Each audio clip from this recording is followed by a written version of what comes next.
काव्या जीवाला म्हणते, तू तर कुठे तुझ्या भावासारखा आहेस, कुठे तुझा मूर्खासारखी बडबड आणि आणि रागीट स्वभाव, आणि कुठे पार्थ देशमुखांचा शांत स्वभाव आणि डिसिजन मेकिंग. तेव्हा जीवा म्हणतो, टोमणे कळतायत हं मला. त्यावर काव्या म्हणते, वळले असते तर खूप बरं झालं असतं. तू इथून गेलास तर मला फार आनंद होईल.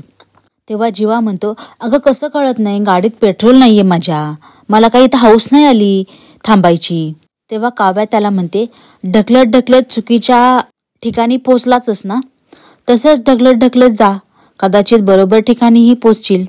काव्याने असे म्हटल्यानंतर तिच्या डोळ्यात तर पाणी येतच, पण जीवाच्याही डोळ्यात चटकन पाणी येतं.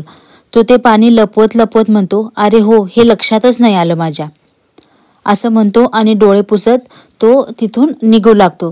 तेवढ्यात काव्याला नंदिनीचा फोन येतो. ती म्हणते, ताईचा फोन? ती फोन उचलून म्हणते, हा ताई, हो अगं येतेच आहे मी, लगेच आले असं म्हणून ती फोन ठेवून देते.